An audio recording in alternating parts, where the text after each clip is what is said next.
You know, I didn't know anything about how it works or anything, but Okay, we're live now, so Lisa, we're going live right now. okay, okay. Here we go. I'm waiting on notification. And boom.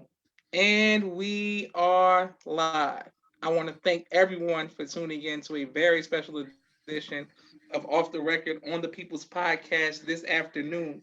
We have an incredible guest with us, Sister Lesil Farrakhan, one who we are very anxious and humbled to hear from because she's going to give us some amazing information as well as inspiration. Assalamu alaikum, ma'am. Walaikum salam, sir. This is truly a blessing, and we're excited about this. My entire family was sending me questions and like, ask her this and ask about that and ask about this. Yes. Okay. So Lisa, so the first question we want to know is, when did you first hear the teachings of the Most Honorable Elijah Muhammad? Okay, I first heard them in September of 1980, Mm, St. Louis, Missouri, at the Kiel Auditorium. mm, Um, and that was the first time I heard the minister speak. And of course, Brother Akbar was there as, I guess, the host of that event because I think he was stationed in St. Louis at the time. okay, beautiful. And so, are you from St. Louis? I'm from St. Louis, born and raised. I never knew that. I was in college in at Lindenwood in St. Charles, Missouri, which is not far outside of St. Louis. Okay, great. Yes, ma'am. And what? How did your family feel, and friends feel about you accepting the teachings? Well, the interesting thing was we had, well, we had a whole dorm of Saudi Arabian men at our school, and one of my best friends at that time, we'd gone to high school together. She was, you know, the girlfriend of one of them, and of course, they tried to share with us their culture and Yes, from their perspective. ma'am. But I don't think initially, so I didn't become registered when I first heard the teachings. Yes, ma'am. I became registered 2 years later, but that was my last semester of college. And the minister at that time would come to a city and stay for a week. So I was away at college, so my mom didn't really know. And I went on my own because I saw a poster somewhere that said, Farrakhan speaks to Black St. Louis. And the minister, and I went to that lecture at the Kiel, but he was at SIU Edwardsville. You know, they asked us to come back to that meeting at SIU Edwardsville. That's, I think it's Southern Illinois University. Okay. And so that was in Illinois, just across the river from us, from St. Louis. So I took my best girlfriend to that next meeting, but the bottom line is we missed the meeting.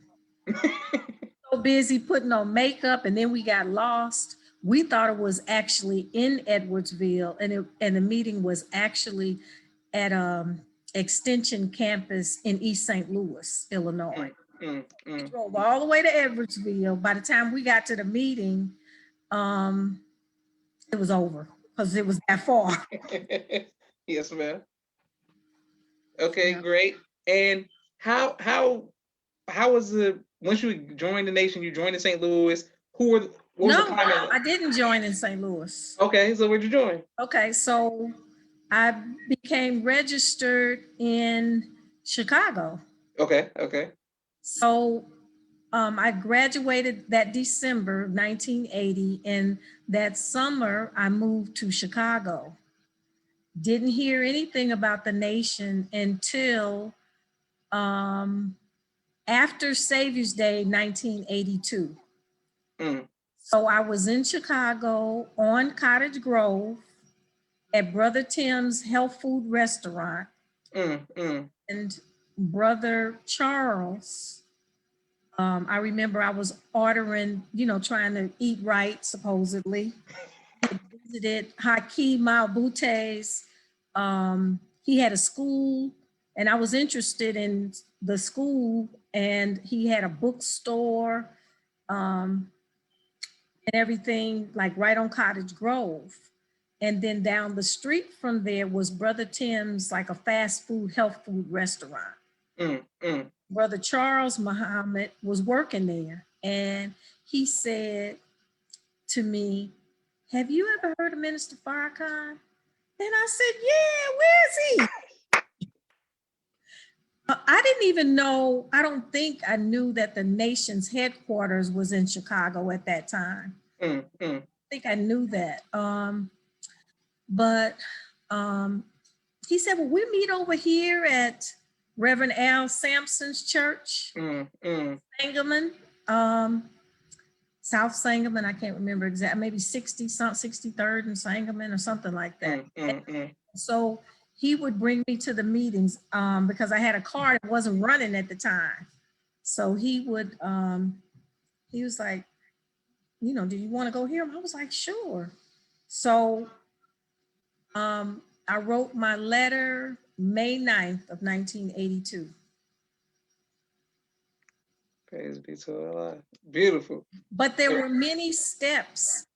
I mean, many seeds that were dropped on me before that time, because I was raised as a Presbyterian in St. Louis, Cope William Presbyterian. I remember the pastor didn't want to marry Louis and I. Even though I had grown up in that church. And of course, usually you get married in the city of the wife, Yes, ma'am. Yes, ma'am. But he didn't want to, he didn't want to have anything to do with us once I became a Muslim. Yeah. But at that church, after church service, there was a contemporary issues class. And Ron Henry, he became registered in the nation, and he was a friend of Brother Bernard Kushmir at the time. Brother Jabril. Yes, ma'am. So, Yes, ma'am. I have a picture with them together, but he was holding a contemporary issues class in the basement of the church after regular church meeting. And then one day, I stopped. There was an independent school on Kings Highway in St. Louis that another brother was running, that owned or ran. And I just happened to stop in. They had like a card shop, a gift shop in the front, and the school in the back. And he asked me would I buy some tickets to their graduation for the children. They were like $50 a piece. And I was like, sure. And there I saw Jawanza Kunjufu, met him for the first time. And I said, I'm thinking about coming to Chicago. So, and that's how I ended up on Cottage Grove at Hakeem Albute's school and bookstore, meeting him. Because I said, I'm thinking about moving to Chicago. I had two aunts and two great aunts. My mom's mother's sister and my mom's father's sister both lived in Chicago. And one of them I met at a funeral, and I was like, I'm thinking about going up to Chicago because, for St. Louis is a red state. And I thought of Chicago as a more progressive city. Yes, ma'am. Or, Black people conscious type city. And that's why I wanted to go to Chicago. I had just graduated college and I wanted to make, get a job, make a living, that kind of thing. Yes, ma'am. Beautiful. Little seeds dropped along the way, and that's how I ended up becoming registered. Praise be to Allah. And you have a lot of people showing you love in the comments. Thank you all for watching People's Podcast. my uncle Jamil, Minister Jamil, hey family, my sister Mimi, your nephew Elijah Farrakhan. I think this is first time watching. Walaikum salam, Sister Bronda. Minister Jamil says Sister Liesl was a good and genuine sister. Sister Heavenly S. Bay says Assalamu alaikum, alaikum salam. Boom. Okay, so what was the climate like in Chicago when you joined on the sister side? Like who trained you? Like how did that come about? Okay, Sister Ruby taught me and the class of um Sister, oh boy, Sister Aaliyah. It's Aaliyah now. It was Okay. Yes, ma'am. oh, so many sisters. Lord. Sister Patricia back in the day. Let me Yes, see ma'am. what else. Oh, there was a sister from Memphis. I can't remember her name. Um, but Sister Michelle Harwood was the secretary at the time. She's from New York, and she knew Louis. That's how we ended up being introduced through her. When we got the final call building. So at that time we had no buildings. And I remember I went to 3 meetings, Sunday meetings in a row. I think the first one was Brother Akbar, the second one was Brother Jabril, and the third one was the minister. That was it for me. I was like, that. Beautiful. Praise be to Allah. And speaking of Brother Louis, may Allah be pleased. What was it like when you were introduced to him? We know him, as an uncle figure or an older person, but what was it like for you seeing him, a young Brother Louis, being interested in you? What was that like? Well, so when I met him, I was working at another brother's health food restaurant, because before that I was working for Operation Push in Jackson. I was actually working for Willie Barrel. She was like his mother figure at Operation Push, Reverend Willie Barrel. May Allah be pleased with her. But I was so poor back in those days. I had my own apartment, but I would walk to work from 73rd and Yates to 87th and Cottage Grove. And then I would take the, transportation home, like public transportation home. Yes, Well, I was working there first, and then I started working for her at Operation Push. But but when I met Louis, I was on 95th Street working for a brother. I forgot his name too. Boy, I'm getting old. At a health food restaurant too. And the sisters was like, he's interested in you. And I was like, really? I hadn't noticed. He came in ordering a fish sandwich. And I was the cashier, the cook, the bus girl. Yes, ma'am. Yes, ma'am. Thing. Because it was a very small shop, but the believers would come and eat there. There were pizzas, and I guess I don't know if he did bean soup, but I know he had pizzas and fish sandwiches, that kind of thing. And Louis came in and just well, I met him previously, but a few days or so before that at the final call building. The sisters were told they could come in and dust. Because the brothers were doing all the work, of course, but we came in and dust. And Sister Michelle and I were talking, and he came right in between us and started talking to us. Like, who is this brother? Said something, my father's office. And I was like, father, Brother Akbar? And he was like, no, the minister's my father. I was like, oh my goodness, So, but that was it. And then he came, a few times into the restaurant. And one of the times he came into the restaurant, I was in there by myself, and he said, "I'm looking for a wife." And I'm, Mm. well, I've been praying for a husband. Mm. That was, we started our little courtship. Mm. Mm. On Fatima, Iris, I call her all three. Because she was Irish when I first met her. Yes, ma'am. Don and Iris, and then the minister gave her Fatima. So she was our chaperone. Now, that was not an appropriate. She was younger than us. Mm. Mm. Mm. Yes, But she ma'am. went with us a lot of places. And then I went back to St. Louis while we worked on our wedding plans. Beautiful. Beautiful. Yes, But ma'am.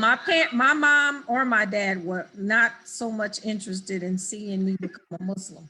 Mm. They Mm. didn't really know anything about it. Mm. Although I did see on my father's bookshelf, Message to the Black Man in America, one of those green copies. Later I saw it because they weren't together at the time, my Mm. mom and dad. Yeah. Beautiful. Praise be to Allah. And what was it like when you got first introduced to the Most High Louis Farrakhan and Mother Farrakhan? What was that like? Um, they were always sweet. Mm. Um, they were always kind to me. Um, Louis took me to Damon and to dinner. So I was impressed by the fact that, oh, Black family. Mm. Um, I remember when I first went to Damon looking for the nation. Mm. Mm. One of the brothers, like, "Sister, how may I help you?" And I was like, "I'm looking for the Nation of Islam." This was, I'm not sure exactly when, but it had to be after I had moved to Chicago, sometime before I became registered. Mm. So, I knew where the house was. Um, and at that time, um, we didn't have the mosque or the final call building or anything. So, but I had dinner with, he took me to dinner with his parents. Yes, ma'am. Beautiful. And when did you go from seeing the minister? Because all these years, registered as Lesil Farrakhan, MGT class. When did you go from seeing the minister as like your father-in-law, but to like the most honorable minister, Louis Farrakhan? Like when did that happen? Did you always know who he was, or did that take time? No, like I told you, I knew who he was. I mean, I really didn't understand, Yes, ma'am. but when I told you I went to those 3 Sunday Yes, meetings, ma'am. and the minister was, even when the minister was in St. Louis in 1980, I I remember him asking the question, "Who will be my helpers?" Mm. I remember raising my hand, Mm. Mm. but not long after that, maybe a week or so after that, the sisters called me. And the only thing I could think about, there were 2 things. That white garment. Mm. And I was like, I don't know about all of that. And Brother Akbar saying that the FBI would come to visit you. Mm. And I remember I had a poster of, I guess they were selling or giving away posters of that meeting, or some kind of way I got a poster. And I glued that poster to my shade, Mm. my bedroom, because I figured they wouldn't come in the middle of the night. So at night, I would pull down my shade, and that Mm. poster from the minister speaking would be there. So I knew it was something special about it, about the nation and the minister. Um, and of course, you know, it was a process as you come into the nation and you start studying, you're like, wow. So Beautiful. Praise, process. Yeah. praise be to Allah. And thank you all for the comments and everybody who's watching. Thank you all for sharing and enjoying the People's Podcast. Speaking of the FBI coming to your home, all of these years you were with the most famous Louis Farrakhan son, but Louis Jr. Did you ever face fear? And if so, how did you overcome that fear? Hmm. Um, I'm sure I've had all kinds of fears. But you're saying specifically about the FBI? No, not the FBI, just a Oh, fear, like, because you married to having Louis having Jr. children, 6 of them. Yes, sir. I think the most fear was during that beginning time, but I've really been blessed not to have them knock on my door and come and question me. I know some of the believers have been questioned, Yes, ma'am. face to face with the FBI, and but fears.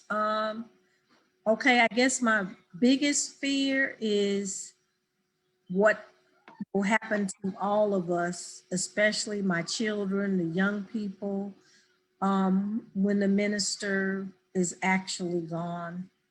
And I think that for us parents is a big fear. When um, Prophet Muhammad said that, um, that that his lineage might not follow. Yes, ma'am. Yeah, so that would be the biggest fear for me. I, Beautiful.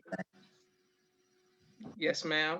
I And speak. mean, everybody thinks that this nation is going to be built in 5 or 10 years or 15 years. It's a process, a Yes, ma'am. generational process. Beautiful. Praise be to Allah. And speaking of the lineage, your children are doing great things in school, and your grandchildren. How has being a grandmother changed you? Um, well, I don't think they get enough whippings.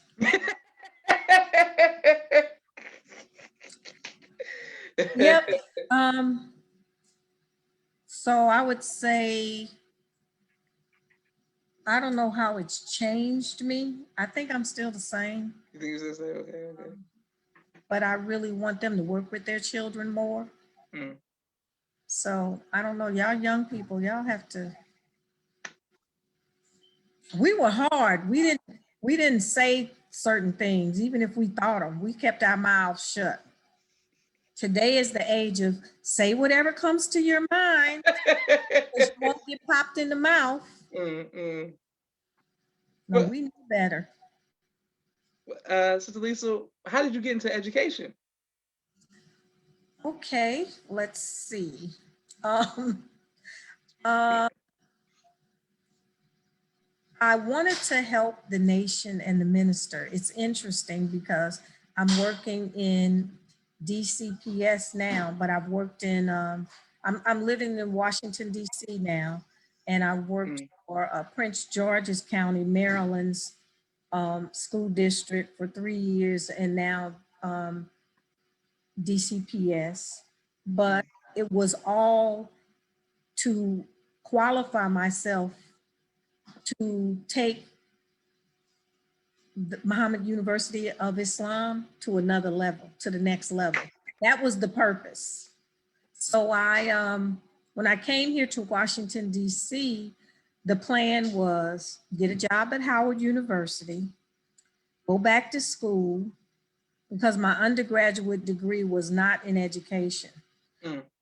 So go back to school and send my children to Howard, because we didn't have our own university. Mm, mm, mm, Didn't work out quite that way. Sophia went to both undergrad and graduate school at Howard, and I finished my master's at Howard. But at the time that I went back to school, we were going through, by we, I mean the US, the nation was going through another economic downturn. mm. And I was working under a grant. So I was last hired, first let go, Mm, mm, mm. kind of a thing. Yes, ma'am. We were a small department though. We were under the College of Medicine, the sickle cell. We were the sickle cell clinic, and we did sickle cell research. So I kind of got into it with the idea that I'm going to help my nation. And then my daughter, Mariam, said that she wanted to open a school. I was like, well, your grandfather has a school. It's called Muhammad University of Islam. I will qualify myself. I have my master's in educational leadership or administration.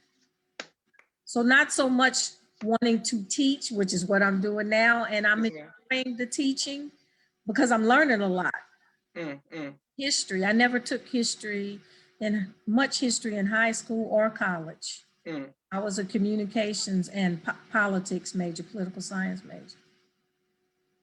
Beautiful. Praise be to It's a Allah. lot to be a teacher. I know there's probably teachers out there. That's a thankless job. Mm. In that you put a lot of time in it. Now, I guess some students do remember those teachers that really stood out for them, that really helped them to become lifelong learners. Yeah. Excellent, excellent. I remember some powerful teachers that have impacted me over the years as well. Sister Lisa, my next question for you is: what has been your greatest trial in your tenure in the nation, and how have you overcome that trial?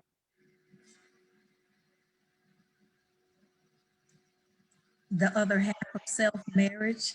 Mm, It had a lot of good times, but it was also a trial. mm, So mm. selecting your mate is very important. The science of mating. Um, and I guess my children have been trials for me. Mm. Um, because of course I want them to be, you know, wearing that garment and just a lot of things like that. But it's been a blessing at the same time. So it's like your trials are also your blessings. Mm, mm, mm. Beautiful. And speaking of your blessings, what has been your greatest joy in your tenure in the nation? Mm, I think sisterhood. Mm. I've made many friends. And no matter where you go, when you're a member of the Nation of Islam, you have the sisterhood. So, and now, you even have the sisterhood when you travel to Europe, and we have some sisters in Africa, Yes, ma'am. Yes, ma'am. here in the States that moved to Africa, that type thing. So I would say the sisterhood has been a big blessing. And having worked for the minister in different capacities was a blessing for me. I missed that, being able to just be kind of close. Yes, ma'am. Yes, ma'am. That was a blessing. And just I think because of the nation, I have traveled more than I would have, um, not coming into the nation. Mm, mm. Been to Africa 5 times. Um, and as I approach quote unquote retirement, I plan to travel the world. That's one of the things that Islam has taught me, that we are world or global citizens. Praise be to Allah. Mhm. Excellent. And people saying praise be to Allah. Now, can you share it so I can share it? Okay, boom. Everybody's showing you love in the comments. Sister Valerie from LA says she's a teacher at MUI, and the students are baby gods.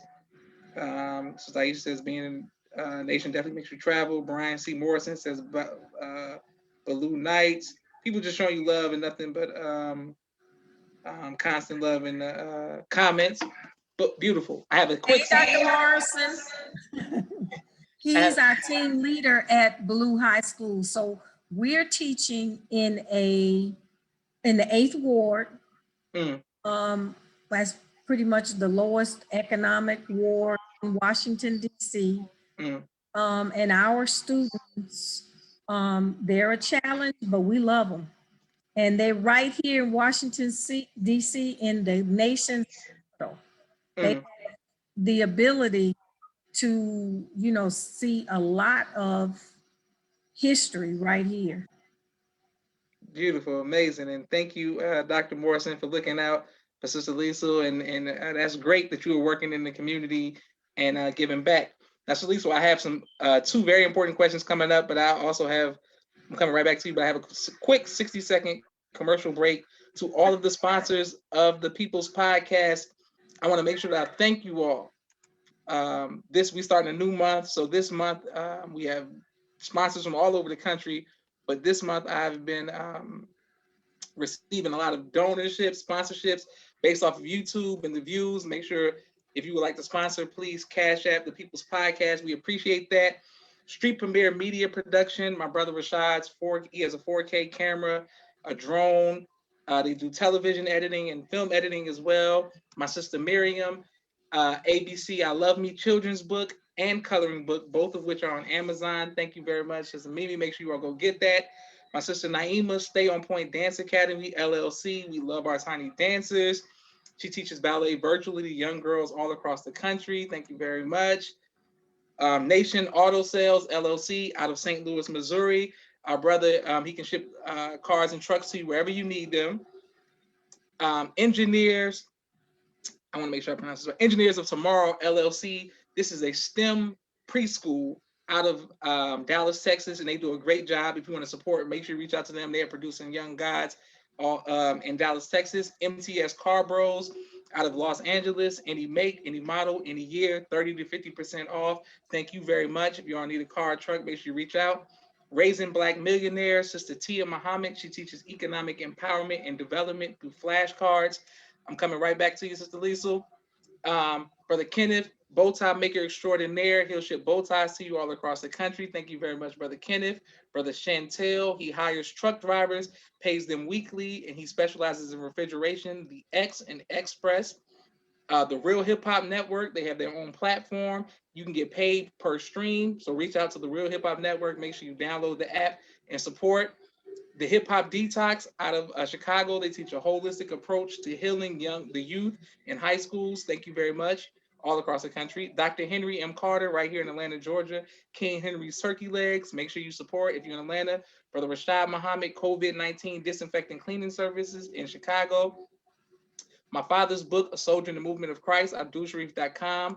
Last but not least, my two books, one Cleopatra, which is a children's book, and also No Father, No Excuse, both of them of which are on Amazon. I thank you very much for you all support. Sister Liesl. That was nice. Thank you very much, Val. Sister Liesl, we spoke earlier of a very heartwarming story that I think that my sisters would appreciate, and of course my brother as well, would appreciate hearing about my mom's coming to talk to you at the travel agency and what you told her. So, when your mom was diagnosed with the kidney disorder, Yes, ma'am. she came to the travel agency. I don't think she came to tell me that, but she told me about what was going on with her. And I offered her one of my kidneys. She did not take me up on the offer, but I asked her a couple of times. I said, hey, I still got this kidney over here. I know she needed it from Yes, what ma'am. she told me, but, I told her a couple times, I have a kidney. So I was heartbroken when she passed because I did not know that she had gotten so sick. Mm. I knew that she had been sick off and on, and I knew she was in the hospital. But when you're detached, you don't know how serious, and life threatening, I didn't know that she was that seriously ill. Praise be to Allah. Yes, ma'am. Just before I knew she had been in the hospital and that kind of thing, but I was just heartbroken when that's why I showed up at the Janaza. and we You could have still been here because she was definitely a soldier for Muhammad. praise be to Allah. I wanted to Yes. be just like her. She was always kind to me and always friendly and warm, and she always worked for her nation. So I felt like she needed to be here longer. Beautiful. Praise be to Allah. Thank you for the offer of the kidney, and that means so much to me and my family. And when me and I was talking to my sister Miriam about the Pioneer Building, and you having a travel agency, and us staying there with your children, and just being there all those long hours, we thank you for your sacrifices, to Lisa, and the sacrifice of your family. For you all were putting in work all the time, and you were always in the cut most of the time doing that type of work. I don't think everybody around the nation truly knew you or knew your story. So we are grateful for that. So Lisa, what do you do for fun? I walk. Um, I want to read. I have a really nice library. And as I slow down, I think I'm going to do some reading and writing. Mm. But I walk, for exercise. And I used to like photography, as you can, oh no, you can't see because I have this background. But I like traveling, of course, having owned a travel agency. Yes, ma'am. Oh, I used to love to play tennis. I'm scared now I might fall. So I encourage my girls to play. Marion plays golf. I would love to have learned how to play golf, but walking is good for me. Beautiful, excellent, and I want to thank you. I never knew you played golf. I never knew that. I No, mean, play I tennis. don't. Yeah, I play just tennis. Yeah. right. I just thought it would be fun to learn how to play golf because they say you can do that until you croak. Yes, And that's where deals are made. exactly. So we all need to make some deals. Absolutely, absolutely. Carmen says it's showing love in the comments. And Carmen, thank you for being a plug and always being nice and connecting me. Thank you very much, Carmen, for your contributions as well. What type of music do you listen to, Sister Lisa? Well, because I have 34 to 20-year-olds, I love jazz. I'll just start by saying that. My dad was a jazz singer, from my understanding, in the Korean War. So every Sunday he would play jazz music all day because he was a barber, and this is my stepdad, but he's dad. Mm. And he had jazz playing in the barbershop, and on Sundays we'd have a whole jazz concert. So Mm. so that, and of course R&B, was my foundation. Yes, ma'am. I will listen to some of what my children listen to until it starts, until a lot of then I'm like, can you just like kind of cut that off or give me the other version? Do they have a clean version that I can listen to? Yeah, yes, ma'am. Half the time I can't understand what they're saying, to be honest with you. So I'm into old school music, Mm. Beautiful. and jazz, but I'll listen to anything. Okay, yes, ma'am. Will you ever write a book on your personal life? I would love to, Mm. but I want it Beautiful. just, And I don't want it to be about my Lisa? personal. Yes. Can you hear me? Oh, we must have got stuck.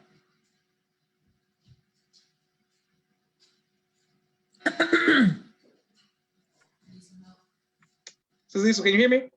I can now. Okay, yes, ma'am. I apologize about that. And I was saying, once you write the book, can we please get the exclusive interview? Yes, sir. But I Beautiful. want it to be something that is not so much about me, even though, but I want it to be something that encourages young people in particular to serve their nation Mm. and not be so self-centered. and serve our nation. Praise be to Allah. Beautiful. What would you like your legacy to be, ma'am? Ooh, I don't know, just work hard and be one of the spokes in the wheel. Mm, Make mm. stuff happen. Beautiful. Praise be to Allah. Well, I want to thank you, Sister Lisa, for taking time out of your busy schedule. I've learned so much about you in this interview. I've always been inspired by you and your family. So may Allah continue to bless you all. Thank you for having your spirit and being so genuine with us. And I look forward to seeing you soon, inshallah. Yes, sir. Thank you. All Thank you right. for having me. I appreciate it. Yes, ma'am. It's my honor. All right. Assalamu alaikum. Walaikum salam.